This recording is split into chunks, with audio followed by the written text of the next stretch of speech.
মিত্ৰতা সম্পৰ্কে আচলতে মোৰ আৰু এতিয়া কথা পাতিবলৈকে মন নাযায়। কংগ্ৰেছে আমাক ঐতিহাসিক বিশ্বাসঘাতকতা এটা কৰিলে।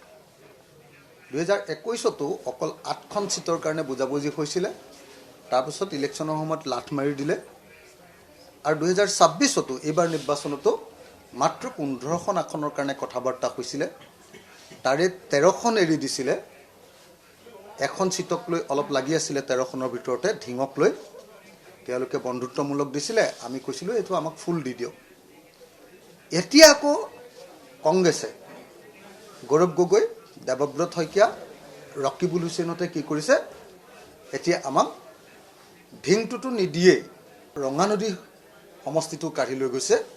আৰু অকল ৰঙানদী নহয়, লগতে নাওবৈচা, 1 মাহৰ আগতে আমাক দিয়া নাওবৈচা সমষ্টিটো আমাক নিদিওঁ বুলি ঘোষণা কৰিছে।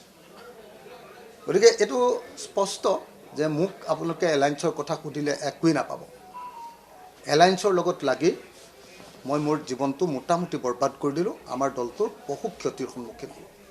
এলায়েন্সে মোৰ চুলি পকাই দিলে, এলায়েন্সে মোৰ গৰম কৰি দিলে গৌৰৱ গগৈৰ অহংকাৰৰ কাৰণে, আৰু ৰকিবুল হুছেইনৰ আগ্ৰাসী মনোভাৱৰ কাৰণে এলায়েন্সটো নহ'ল। মই ৰিপিট কৰিছোঁ, গৌৰৱ গগৈৰ অহংকাৰৰ কাৰণে আৰু ৰকিবুল হুছেইনে কোনো সমষ্টি এৰি নিদিয়ে। JP দাসক নাওবৈচা দিব লাগে, সেইকাৰণে সেইটো এৰি নিদিয়ে। তেতিয়া আমি ক'লোঁ যে আমাক নাওবৈচা লাগিব, তেতিয়া তেওঁলোকে ক'লে ৰঙানদী লোৱা। তাৰপিছত আকৌ ৰঙানদী এৰি দিব নোৱাৰে, এইবাৰ জয়ন্ত খাউন নামৰ এজন মানুহক আনিলে। যোৱাবাৰ জয়ন্ত বৰাকানি বিহালীৰ উপনিৰ্বাচনত বিৰোধী ঐক্যটো ভাঙি দিছিলে গৌৰৱ গগৈ। এইবাৰ গৌৰৱ গগৈয়ে জয়ন্ত খাউণ্ডক আনি 26ৰ আমাৰ বিৰোধী মিত্ৰতাটো ভাঙি দিলে। কংগ্ৰেছে খুব ইচ্ছাকৃতভাৱে আমাক বিপদত পেলাই একদম জোৰ পুৰি হাত পোৱাৰ সময়ত, নিৰ্বাচনৰ একদম লাষ্ট মুহূৰ্তত আমাক এনেকৈ বিশ্বাসঘাতকতা কৰিলে, আৰু বিশ্বাসঘাতকতা কৰি সমগ্ৰ অসমবাসী ৰাইজৰ অতি আদৰৰ, অতি অন্তৰৰ পৰা বিচৰা যিটো বিৰোধী ঐক্যমঞ্চ, সেই ঐক্যমঞ্চটো ভাঙি দিলে। যে গৌৰৱ গগৈ এণ্ড কোম্পেনী, গৌৰৱ গগৈ আৰু ৰকিবুল হুছেইন, তেওঁলোক দুজনে আমাক পূৰ্ণ বিশ্বাসঘাতকতা কৰিলে।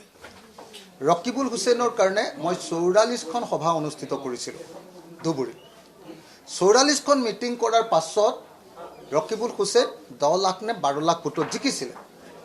এতিয়া সেই ৰকিবুল হুছেইনে আমাক এটা সিট দিবৰ কাৰণে প্ৰস্তুত নহয়, এলায়েন্স ভাঙি দিছে। তেওঁ বোলে JP দাসক টিকেট দিবই লাগিব, গতিকে নাওবৈচা দিব নোৱাৰে। তেওঁ বোলে আপোনাৰ ঢিং সমষ্টি এৰিবই নোৱাৰে।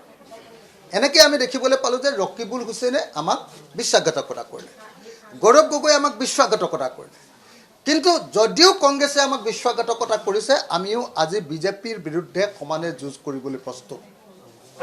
আজিও আমাৰ প্ৰধান শত্ৰু বিজেপি, আৰু বিজেপিক হৰুৱাবৰ কাৰণে আমি অকলশৰে ইলেকশ্যন খেলাৰ পাছতো যিবিলাক দায় দায়িত্ব থাকিব, সেইবিলাক দায় দায়িত্ব পালন কৰিবৰ কাৰণে মই বদ্ধপৰিকৰ। যে দলগাঁও, যিটো 1 মাহৰ আগতে আমাক সম্পূৰ্ণৰূপে সমজাই দিলে, সেই দলগাঁও সমষ্টিটো এতিয়া তেওঁলোকে দিব নোৱাৰোঁ বুলি ক'লে। আৰু মই জনামতে জিতেন্দ্ৰ সিং আৰু দেৱব্ৰত শইকীয়াই এই সমষ্টিটো এৰি দিবলৈ নোখোজাৰ কাৰণে সৰ্বশেষত দলগাঁও আমাক এৰি নিদিলে, ৰঙানদী আমাক এৰি নিদিলে, আৰু ঢিং সমষ্টিটো আমাক এৰি নিদিলে।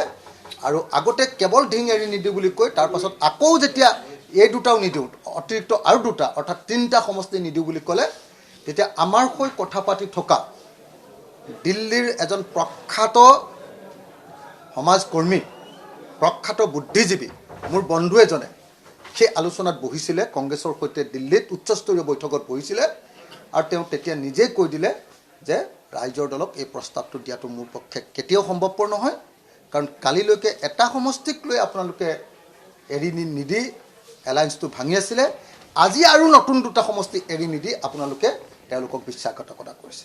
গতিকে এইটো আমি ৰাইজৰ দলৰ সন্মুখত তুলি ধৰিব নোৱাৰোঁ।